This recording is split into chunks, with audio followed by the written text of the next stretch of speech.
Alrighty guys, welcome back to Ether Bennett's Garage. Today we have a Marvel Schiebler DLTX 109 UA. It's off at 60. We're gonna be putting it back together again. I should have probably videoed it coming apart, but I didn't because I just didn't think of it. And so I figured I could make a video of assembling it because it's something that's pretty interesting, I think, at least. Don't forget to put your little gaskets on these and have gaskets be on this part that screws in there.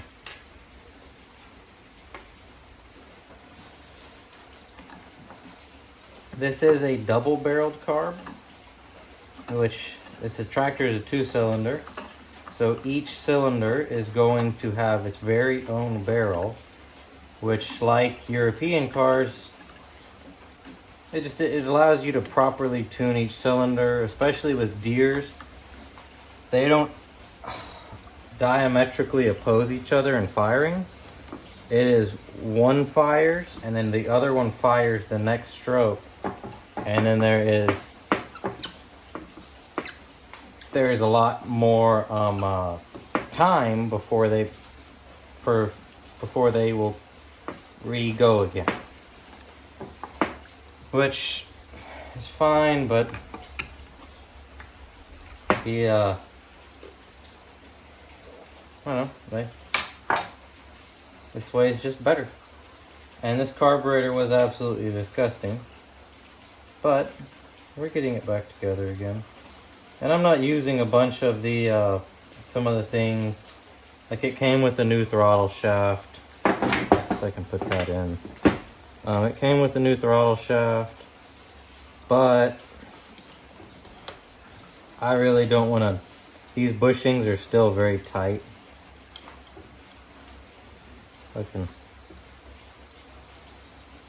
They're still tight, so I'm not worried about it leaking through. If anything, they're almost a little tight for my liking. I think it'll be okay. And our blades in there.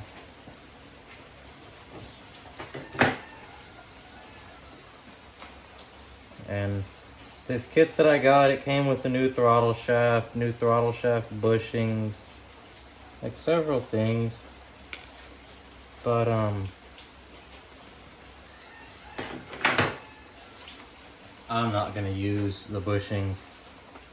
It's a lot of work to put them in, and then you have to ream them. And I don't know, I did it one time and I didn't have good luck with it. And so now, as long as it's not pretty rough, I think it'll be fine. I did spend a fair amount of time cleaning this. The cleaner you get it, the more rust you get out of it, more varnish you get out of it, the better and longer it's going to run. So, I know y'all, the 60 that this is for, is, it's been a little bit of a project, freeing the engine, and then, now I'm trying to get it running, which I would have had it running if the carburetor had not been incredibly nasty. But it is what it is.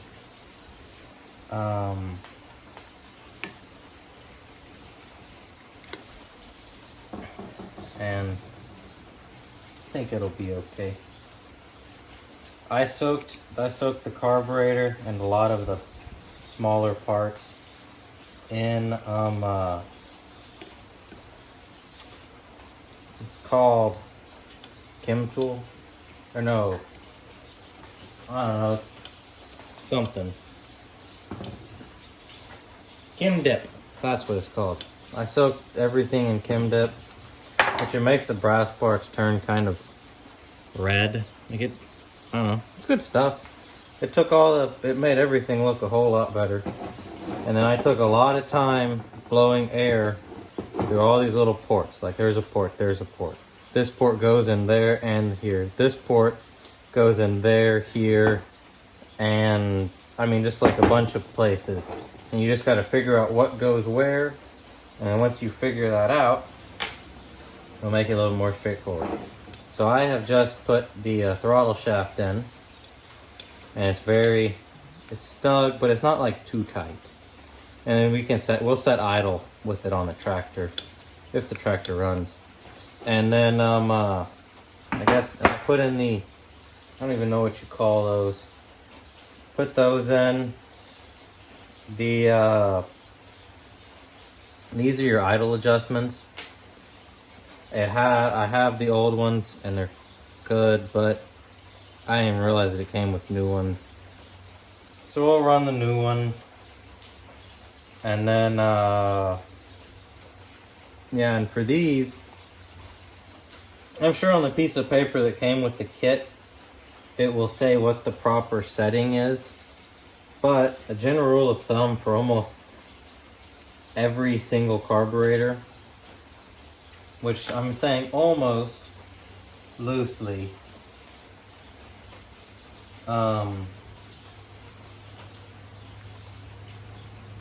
most of the time they're about a turn out.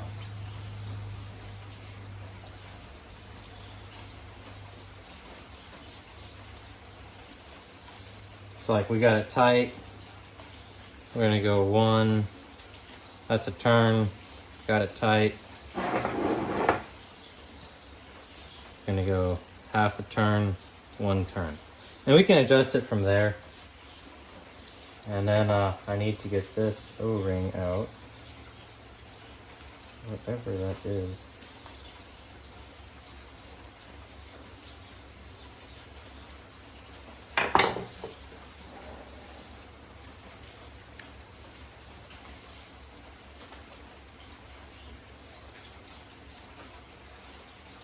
Yeah, it's definitely an O-ring. Put our new O-ring in. Would probably try to get the tractor to crank after we get done with this carburetor. But it is raining right now. The tractor is outside. I have no desire to get any wetter than I already am. Put our O-ring in. Usually on these is good. Put you a little bit of oil on it. Just to help the O-ring, which probably not supposed to use WD-40, but it's what we got.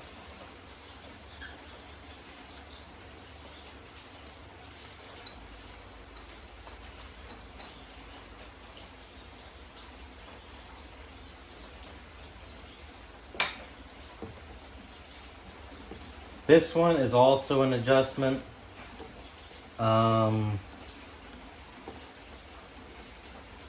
Once again, I'm going to set it 1 turn out and adjust it from there. And just see what happens. I mean, we can get it close to factory. I can look up the factory specs, but we also have to remember that this engine was stuck less than a month ago. And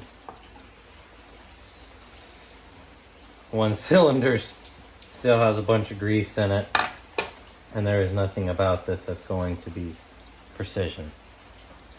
We have these. These are just simple.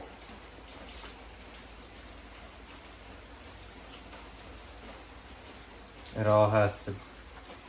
It's so interesting how refined they had this back in the early 1950s. It'd be crazy to know what they would have done back then with fuel injection. But who knows?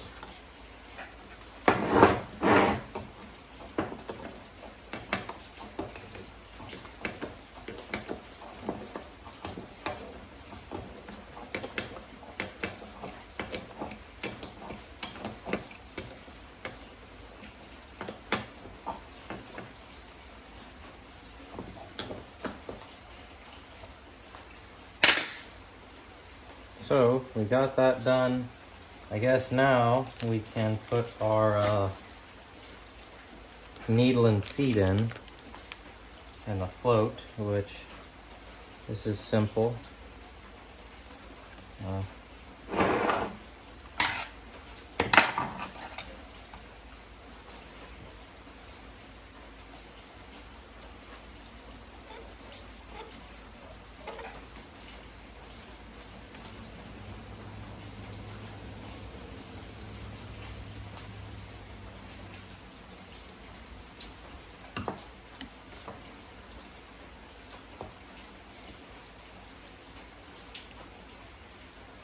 Never can find a screwdriver big enough for that. Now, see, it comes with this little clip thing, which I never really have quite figured out how it's like, how might work. But, thinking correctly.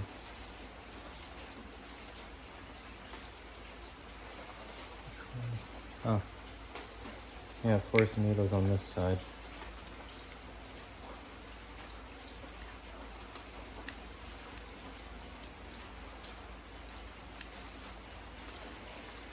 I know whenever I took it apart, it didn't have that fancy little clip in there, and gravity just let it fall down. So we're gonna rely on the same principle today. It even came with a new little rod for that. Stick your float in there. And then the rod. Now you just hold it up. You can see the needle in right there. Float goes up, it shuts off. Which we need to adjust this one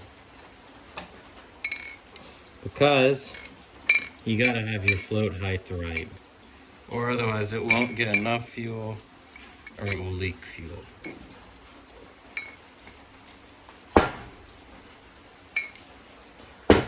But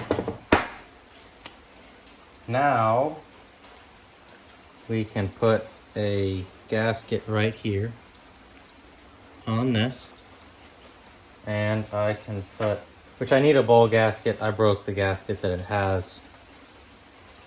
I'll have to get another one. But just for today's purposes, we're putting this on, which this goes to the front, the drain. And you have your ball nut.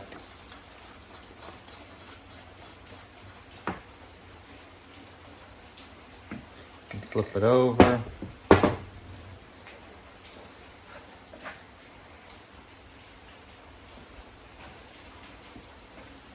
So now we can put our fuel strainer in, which these have a built-in strainer. And it's pretty simple. The fuel comes in and it dumps into below it and it strains it.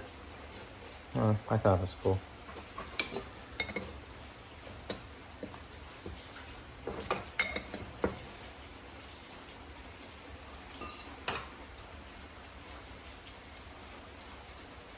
I'm pretty sure that about does it, honestly. That's how you rebuild a... I didn't pull the choke out. I mean, it works just fine. I didn't have anything to rebuild it. So, yeah. I don't know if this video or the 60 starting is going to go out first. Probably this one.